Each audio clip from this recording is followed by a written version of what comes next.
بات یہ ہے کہ امتحان کے وقت ثابت قدمی دکھانا ہوتی ہے۔ محبت کرنے والے تو ایسے موقعوں کی تلاش میں ہوتے ہیں، موقع آتے ہی وہ دکھا دیتے ہیں کہ اللہ سے محبت کرنے والے کیسے ہوتے ہیں۔ نبی پاک نے بھی دعا کی، مولا علی نے بھی دعا کی، فاطمۃ الزہرا نے بھی دعا کی، مگر یہ کہ حسین میدان کربلا میں کامیاب ہوں، اور حسین کامیاب ہو گئے۔ السلام علیکم ورحمۃ اللہ وبرکاتہ۔ ناظرین، آج سے ہم ایک نئی ویب سیریز سٹارٹ کرنے جا رہے ہیں۔ اس ویب سیریز میں ہم واقعے کربلا ڈیٹیل سے سنیں گے۔ خاندان نبوت نے شکوہ شکایت کے بجائے صبر اور کامیابی کی دعا کر کے ہمیں رضا الہی پر سر جھکانا سکھایا ہے۔ ایک مرتبہ حضرت عباس رضی اللہ تعالیٰ عنہ کی وائف حضرت ام فضل بنت حارث پیارے آقا صلی اللہ علیہ وسلم کی بارگاہ میں حاضر ہوئیں اور عرض کیا، یا رسول اللہ صلی اللہ علیہ وسلم، آج میں نے ایک پریشان کر دینے والا بڑا ڈسٹربنگ خواب دیکھا ہے۔ آپ نے پوچھا کہ آپ نے کیا دیکھا؟ ام فضل نے عرض کیا، رسول اللہ صلی اللہ علیہ وسلم، وہ بہت ہی شدید ہے، مجھ سے اس خواب کو بیان کرنے کی جرت نہیں۔ پیارے آقا نے دوبارہ پوچھا تو آپ نے عرض کی کہ میں نے دیکھا کہ آپ کے مبارک جسم کا ایک ٹکڑا کاٹا گیا اور میری گود میں رکھا گیا۔ یہ خواب سن کر آپ صلی اللہ علیہ وسلم نے ارشاد فرمایا، تم نے بہت اچھا خواب دیکھا، انشاءاللہ فاطمہ کے یہاں بیٹا ہوگا اور وہ تمہاری گود میں دیا جائے گا، رضی اللہ تعالی عنہ۔ ناظرین، ایسا ہی ہوا۔ اس واقعے کے کچھ ٹائم بعد امام علی مقام امام حسین رضی اللہ عنہ پیدا ہوئے اور حضرت ام فضل کی گود میں دیے گئے۔ یوں اس خواب کی تعبیر ظاہر ہوئی۔ ناظرین، حضرت امام حسین رضی اللہ عنہ کی پیدائش سن 4 ہجری میں شعبان کے مہینے میں مدینہ طیبہ میں ہوئی۔ پیارے آقا صلی اللہ علیہ وسلم نے آپ کی کان میں اذان دی، منہ میں لعاب دہن ڈالا اور پھر 7ویں دن آپ کا نام حسین رکھا اور عقیقہ کیا۔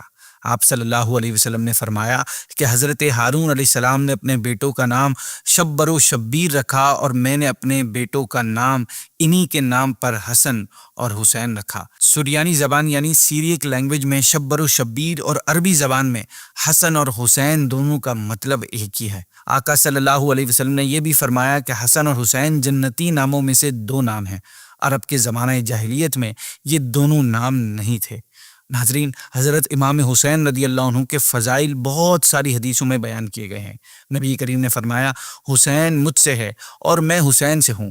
ایک دفعہ نبی پاک صلی اللہ علیہ وسلم مسجد میں تشریف لائے اور فرمایا کہ چھوٹا بچہ کہاں ہے؟ امام حسین دوڑتے ہوئے آئے اور حضور کی گود میں آ کر بیٹھ گئے اور اپنی انگلیاں آپ کی داڑھی مبارک میں داخل کر دی۔ پیارے آقا نے ان کا بوسہ لیا اور پھر فرمایا، اے اللہ، میں حسین سے محبت کرتا ہوں، تو بھی ان سے محبت فرما اور اس سے محبت فرما جو اس سے محبت رکھے۔ نبی پاک صحابہ سے ارشاد فرماتے، جسے پسند ہو کہ کسی جنتی نوجوان سردار کو دیکھے تو وہ حسین بن علی کو دیکھ لے۔ پیارے آقا حسنین کریمین کو پھول کی طرح سونگھتے اور سینہ مبارک سے لپٹا لیتے۔ یہ نبی پاک، مولا علی اور سیدہ فاطمۃ الزہرا کی تربیت ہی کا رزلٹ تھا کہ آپ رضی اللہ عنہ بہت زیادہ عبادت کیا کرتے تھے۔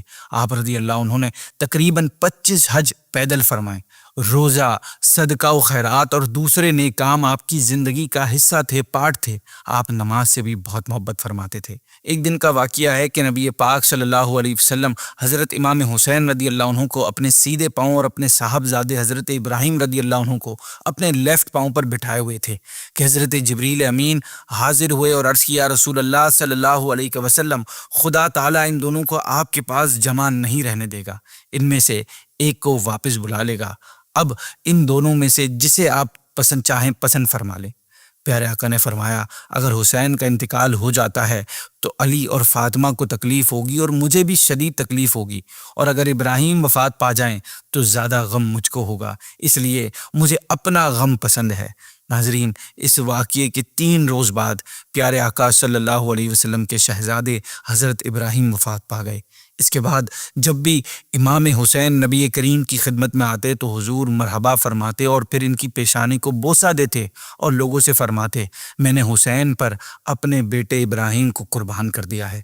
ناظرین، اس ایپیسوڈ کے سٹارٹ میں ہم نے سنا تھا کہ امام علی مقام کی ولادت کی خوشخبری ولادت سے پہلے ہی دے دی گئی تھی۔ اسی طرح آپ رضی اللہ عنہ کی شہادت کی خبر بھی آپ کے دودھ پینے کے زمانے میں پیارے آقا نے ارشاد فرما دی تھی۔ حضرت عائشہ صدیقہ رضی اللہ عنہا سے روایت ہے کہ پیارے آقا صلی اللہ علیہ وسلم نے فرمایا، مجھے جبریل نے خبر دی کہ میرے بعد میرا بیٹا حسین زمین طف میں قتل کیا جائے گا، اور جبریل میرے پاس یہ مٹی لائے۔ انہوں نے بتایا کہ یہ حسین کے مقتل یعنی شہادت کی جگہ کی خاک ہے۔ ناظرین، طف کوفہ کے قریب ایک جگہ کا نام ہے جس کو کربلا کہا جاتا ہے۔ پیارے آقا نے یہ بھی فرمایا کہ حسین بن علی کو 60 ہجری کے اختتام پر شہید کر دیا جائے گا۔ اس حدیث مبارکہ میں نبی کریم نے نہ صرف امام حسین رضی اللہ عنہ کی شہادت کی جگہ بتائی، بلکہ یہ بھی ارشاد فرما دیا کہ یہ عراق کا میدان کربلا ہوگا۔ ساتھ یہ بھی بتا دیا کہ یہ عظیم واقعہ 61 ہجری کے اینڈ پر ہوگا۔ ناظرین، اسی طرح کبھی بارش کے فرشتوں کے ذریعے تو کبھی ام سلمہ رضی اللہ عنہا کو خاک کربلا دینے اور اس خاک کے خون ہو جانے کو شہادت امام حسین کے سائنس قرار دینے کا ذکر ملتا ہے، جس سے معلوم ہوتا ہے کہ نبی پاک کو اس شہادت کی بار بار اطلاع دی گئی اور آپ نے بھی بارہا اس کا ذکر بھی فرمایا، جس کی وجہ سے حضرت امام حسین رضی اللہ عنہ کی شہادت کی خبر بچپن ہی سے خوب مشہور ہو چکی تھی اور سب کو معلوم ہو گیا تھا کہ آپ رضی اللہ عنہ کربلا کے میدان میں شہید کیے جائیں گے۔ مولا علی تو ایون امام حسین کی شہادت کی جگہ بھی دیکھ کر آئے تھے۔ آپ رضی اللہ عنہ نے اسپیسیفکلی اس مقام پر پہنچ کر فرمایا تھا کہ نبی کریم نے فرمایا کہ جبریل علیہ السلام نے مجھے خبر دی کہ حسین فرات کے کنارے شہید کیے جائیں گے۔